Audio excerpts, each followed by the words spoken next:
Hello and good day to everyone, especially to you, ma'am. We're here to discuss the content and contextual analysis of the book entitled Philippine Cartoons Political Caricature of the American Era in the year 1900s to 1941. First, let's meet the reporters for today's presentation. First member is Ramon Andre Castro. Next is Kimberly Bulando. Third member is Gerard Miguel Humamoy, yours truly. Next is Marius Ligaray and Greg Van Daniel Pasay. I know a lot of you have many questions about political caricatures. So, what is political caricature? It is an art that used to portray the physical traits of a person in which the bad person or politician kay kabuangan ra sa artist or kanang padakon ang ulo or kabuangan ang lawas aron mas ma-emphasize kung kinsa ug unsa sila sa cartoon. Also, the citizens are usually drawn normally like mas mailhan nato siya na a good person kay wala gibati og draw.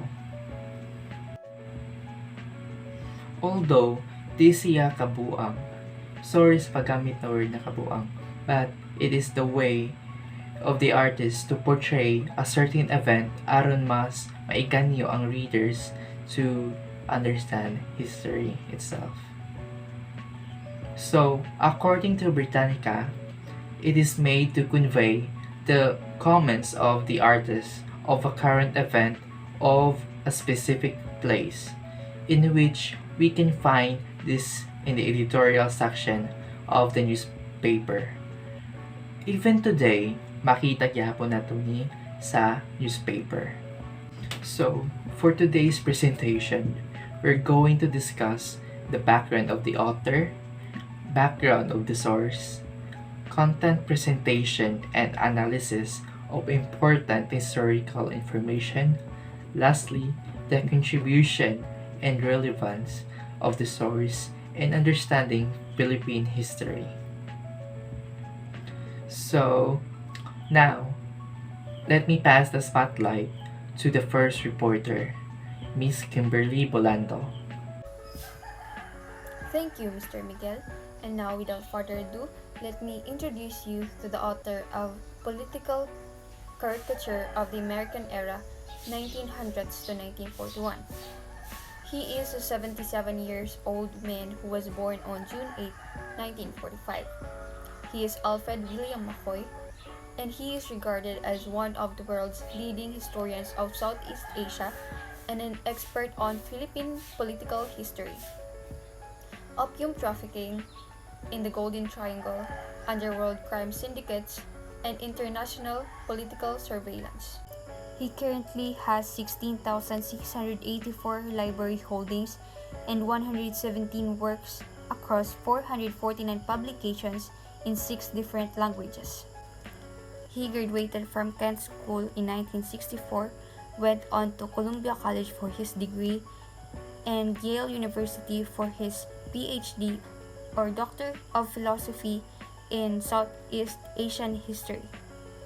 He received a lot of awards such as Yale Graduate School Alumni Association Wilbur Cross Medal 2012, University of Wisconsin Hale-Dale Award for Arts and Humanities 2012, Association for Asian Studies George Cahin Prize 2011, University of Wisconsin Graduate School J.R.W. Smale Chair in History 2004, Philippine National Book Award 1985, 1995, and 2001, Association for Asian Studies Grant Goodman Prize 2001, Fulbright Hays Faculty Research Abroad 1998 to 1999, and many more. It is a secondary source because Alfred McCoy together with Alfred Roses compiled all these political cartoons published in newspapers, and periodicals in those aforementioned time period. During the American era, naay freedom ang mga Filipino artists nga mo express sa ilang thoughts through political cartoons. This book, composed of 377 cartoons that has been researched extensively in Philippine and American archives, provides background and documentation about the happenings in 1900s to 1941. This book also receives many achievements such as Philippine Cartoons 1985, Philippine Catholic Mass Media Award, Best Book of the Year 1985, Gintong Aklat Award Manila, Special Citation for History 1987, and Philippine National Book Award for History 1986. So now, let's proceed to content presentation and analysis of important historical information. So, is it an eyewitness account? No, it is not an eyewitness account because the American era started in 1900s to 1941 and Alfred McCoy was still not alive in that time, and the caricature were published in 1985. Also, a thorough history to the cartoon and the difficult era is provided by Alfred McCoy's extensive research in Philippine and American archives. Next is, why was it penned, created, or produced? Alfred McCoy created the Philippine caricature to give an information to the Filipino on what are the happenings when the American era started, to show the Filipino how our ancestors faced all the challenges, scandals, and influence brought to the Filipino by the Americans. Also, this shows us the important events that happened throughout the American era. What does it review? The passage explains the injustice and unfair treatment of Filipino laborers and farmers who confront significant bias in harvest, sharing, salaries, and status. It is also discussed the crimes and difficulties surrounding widespread illegal gambling, labor cases, the credit crisis, and governmental corruption. It is also mentioned the goal to eliminate societal strife and treat one another with dignity. The author's work and arguments are instructive since he clearly wants to see people's viewpoints on policy and politics as well as how he wants to open their eyes to what others have missed. And what does it tell us about the intended audience? Well, the political caricatures of the American era shows how Americans corrupted the conscience and psyche of Filipinos, and how they inadvertently ripped us off. The political cartoon depicts all of the troubles and influences that Americans have had on Filipinos, as well as how Filipinos addressed these happenings since they assumed Americans were harmless. It also depicts anti-American sentiments as well as all of the scandals and controversies that have transpired during the American era. Political cartoons played an important part in enlightening the people about political issues and controversies throughout the reign of Americans. There are no non-textual circumstances that can be identified that affect its writing, creation, or production, since it is only a compilation of cartoons from the Philippine and American archives.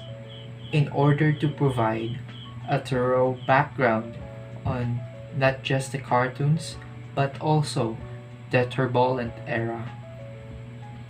Turbulent era meaning ang sudden change between from the Spanish era to the American era.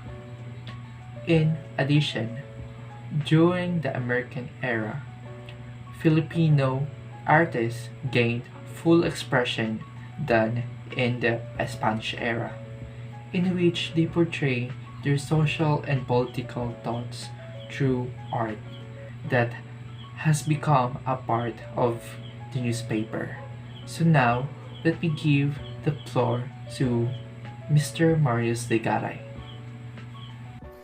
Good day, everyone. I'm going to talk about the contribution and relevance of the source in understanding Philippine history. So, the contribution of the source in understanding Philippine history is that it contributes knowledge to us people in this generation of why and how we are being colonized during the American era. And it also contributes to our knowledge of what is really the truth behind all those caricatures in the source by Alfred McCoy, who is the politician caricature.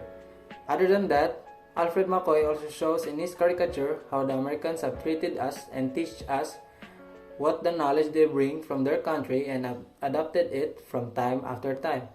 And the relevance of the source in understanding our Philippine history is that with all the sources of Alfred McCoy's caricatures, it helps us to determine easily all those challenges, influences, and etc. brought to us Filipino by the American. And by the way, a caricature is a graphic description of the events happening during the American colonial period. And to conclude all of that, every sources that came from different politician or some politician caricature in the Philippines is a puzzle piece to our knowledge in understanding our Philippine history. And that's all. Thank you.